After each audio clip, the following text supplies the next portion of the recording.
ભુવનેશ્વરી માતાનું તળાવની પેલી કિનારે ભુવનેશ્વરી માતાજીનું મંદિર આવેલું છે। જોઈ શકો તમને અહીંયાથી દેખાય જ છે કે અતિ પ્રાચીન આ જે છતરડી છે તો એક્ઝેક્ટ એની નીચે મહાદેવનું મંદિર છે।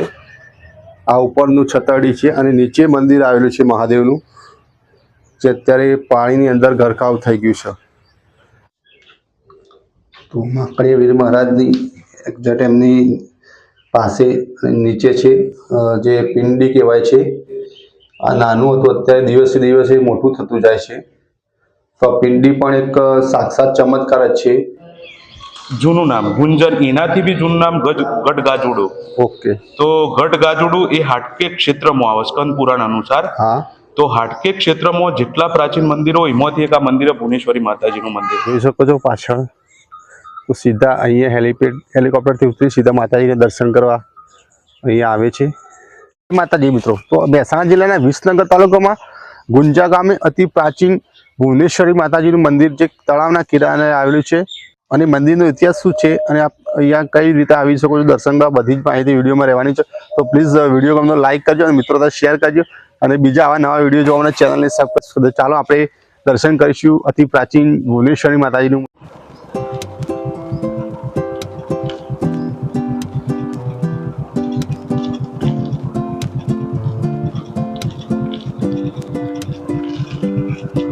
તો ભુવનેશ્વરી માતાજીના બિરાજમાન એક્ઝેક્ટ એની બાજુમાં માકડીયા વીર મહારાજ પણ બિરાજમાન છે। તો એમના માકડીયા વીર મહારાજ સાક્ષાત આજે એમને દર્શન કર્યું હતું। ચાલો મારી સાથે।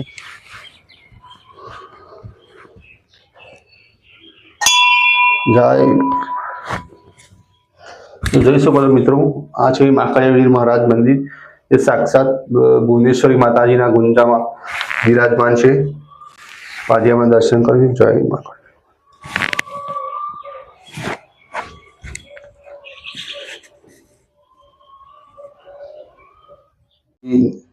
પાસે નીચે છે જે પિંડી કહેવાય છે। એ પિંડી અહીંયા પહેલા કહેવાય છે કે આ નાનું હતું, અત્યારે દિવસે દિવસે મોટું થતું જાય છે। તો પિંડી પણ એક સાક્ષાત ચમત્કાર જ છે વીર મહારાજનો। ભુવનેશ્વરી માતાજીનું મંદિર અને એક્ઝેક્ટ એની પાછળ હેલીપેડ પણ આવેલું છે। અહીંયા મુખ્યમંત્રી અને PM નરેન્દ્ર મોદી પણ અહીંયા માતાજીને દર્શન કર્યા હેલિકોપ્ટર દ્વારા। તો હેલીપેડ પણ અહીંયા બનાવેલું છે। આ ભુવનેશ્વરી માતાજીનો મુખ્ય પ્રવેશ દ્વાર છે। તો આપણે સાથે મળીને માતાજીના દર્શન કરીશું।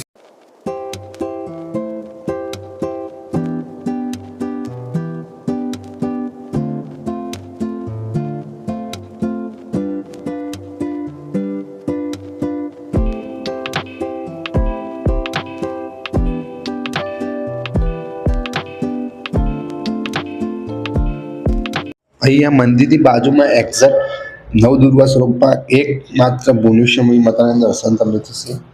તો હવે માતાજી ભુવનેશ્વરી માતાજીને આજે આપણે દર્શન કરશું। અહીંયા ગુંજા ખાતે બિરાજમાન મા ભુવનેશ્વરી માતાના આજે સાક્ષાત માતાજી બિરાજમાન છે। તો આપણે માતાજીને દર્શન કરીશું। ચાલો મારી સાથે।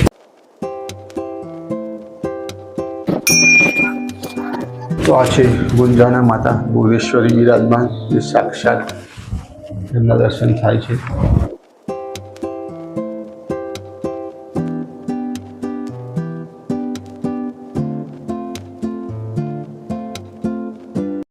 માતાજીના ચોફેર મોટા મોટા સ્તંભ છે, એ મંદિરનું શોભા વધારે છે। અહીંયા સ્થાનિક જે સરપંચના પત્ર છે મિતેશભાઈ, તો એમની થોડીક માહિતી લઈશું। એમના પપ્પા અત્યારે હાજર નથી, બહાર ગયા છે। તો આજે આપણે એમની થોડીક માહિતી લઈશું એમના જોડેથી કે ભુવનેશ્વરી માતાની જો ઇતિહાસ અમને જણાવશે। કેમ છો મિતેશભાઈ? બસ મજા। તો આપણે માતાજી વિશે થોડું ટૂંકમાં ઇતિહાસ કહેશો? માતાનો જો ઇતિહાસ આપણે જાણવા જઈએ તો અતિ પ્રાચીન, હા, જેને ખંગોળવો અતિ મુશ્કેલ, બહુ પ્રાચીન હોવાના લીધે। પણ જેટલું મારા ધ્યાનમાં આવ્યું છે એટલું હું તમને રજૂઆત કરું। ઓકે, કે એક ગુંજાનું જૂનું નામ ગુંજર, એનાથી બી જૂનું નામ ગઢગાજુડો। ઓકે, તો ગઢગાજુડું એ હાટકે ક્ષેત્રમાં આવે સ્કંદ પુરાણ અનુસાર। હા, તો હાટકે ક્ષેત્રમાં જેટલા પ્રાચીન મંદિરો હોય ભુવનેશ્વરી માતાજીનું મંદિર। ઓકે, અમારે અહીંયા નવરાત્રી દરમિયાન આસો સુદ બીજથી માંડીને આસો સુદ આઠમ સુધી અહીંયા એક અઘોરી સાધુ જેવું અનુષ્ઠાન કરી એવું અનુષ્ઠાન અહીંયા થાય છે. ઓકે. હા. તો આપણે પહેલા તો એ જાણીએ કે અમારે ગુંજા અને આઠમના દિવસે અમારે પલ્લી આવે. પલ્લી એટલે માતાજીનો એક ગામમાંથી વાજતે ગાજતે આખું નગર થાળ લઈને માતાજીને જમાડવા માટે આવે. ઓકે. તો હું તમને મારા જે ધ્યાનમાં હોય હું તમને રજૂઆત કરું કે આ પલ્લીની શરૂઆત સમજ્યા પ્રમાણે ઓકે. સરસ. અને આ અનુષ્ઠાનની શરૂઆત ક્યાંથી થઈ. તો અમારે પહેલા એક કાલુસિંહ ધાધુમલ કરીને એક રાજવી હતા. એમના પહેલા બી રાજાઓ હતા. પણ કાલુસિંહ ધાધુમલ જે રાજવી હતા એમને કોઈ વારસદાર નહોતો. ઓકે. તો એમના એક ભાણેજ હતા રાજસ્થાનમાં પાબુસિંહ રાઠોડ. તો એ દરમિયાન એમના જોડે 1444 નાના મોટા ગામડાઓની જવાબદારીઓ હતી. ઓકે. તો કાલુસિંહ ધાનુમલને તો એક અરજી મૂકી પાબુસિંહ રાઠોડને કે ભાઈ તમે મારા ભાણેજ છો અને આ ગાદી તમે સંભાળવા માટે સક્ષમ છો. ઓકે. જો તમે આ ગાદી સંભાળતા હોય તો મારો ખૂબ આગ્રહ કે તમે આ ગાદી સંભાળો. ઓકે. તો પાબુસિંહ જે રાઠોડ હતા એ હાથમાં ભાલો રાખતા એટલે પાબુ ભાલેરા એમને કહેવાતું. તો એમને એમના મામાને કીધું કે કોઈ વાંધો નહીં, હું 12 મહિનામાં મહિનો તમારા ગઢ ગાજુડાની ગાદી સંભાળો. ઓકે. તો એ 12 મહિનામાં 1 મહિનો અહીંયા પૂરો એમનો ટાઈમ આપતા. એમાં અમારા ગામમાં એક દામરેશ્વર તળાવ ત્યાં એમનું રોકાણ રહેતું. એટલા માટે તમારે ગુંજામાં રાજનો મેલ જોવા નહીં મળે. અવશેષો હોય છે પેલા રાજાઓના થોડા નાશપ્રાય થઈ ચુક્યા છે, પણ એ તળાવમાં જે રહેતા અને જેમને બંધવરાવીએ છીએ હાલ પણ તમને જોવા મળશે એના અવશેષો. તો પાબુસિંહ રાઠોડ જ્યારે અહીંયા આવ્યા એના થોડા સમય પછી અમારા ગુંજા ગઢ ગાજુડા ઉપર દુષ્કાળ પડ્યો. તો પાબુસિંહ રાઠોડને માતાજીને અમારા ભુવનેશ્વરી માતાજીને એવી માનતા માની કે જો માતાજી આ સમય દરમિયાન આ દુષ્કાળ જતો રહેશે તો હું વાજતે ગાજતે નવખંડ નિવેદન ગાદ તમને જમાડવા આવે. ઓકે. એ દરમિયાન માતાજીને એમનું કામ કર્યું, દુષ્કાળ જતો રહ્યો. એટલે પાબુસિંહ રાઠોડ હતા ગામમાંથી આખી નગરયાત્રા કરીને વાજતે ગાજતે માતાજી નવખંડ નિવેદ સાથે અહીંયા જમાડવા આવ્યા.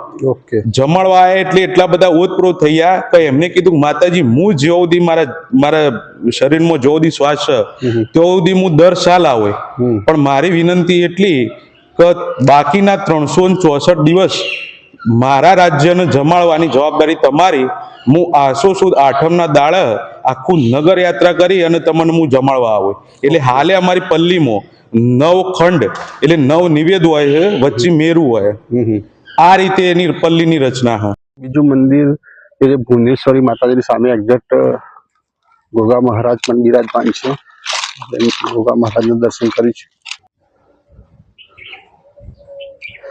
જય ગોગા બાપા. ભુવનેશ્વરી માતાજીની મંદિરની બાજુમાં એક્ઝેક્ટ બાલવાટિકા પણ આવેલી છે. તો અહીંયા પોતાના બાળકો સાથે લઈને આવો તો અહીંયા બાળકોની પણ મોજ કરવાની મજા આવશે. જોઈ શકો છો અહીંયા બાલવાટિકા પણ છે.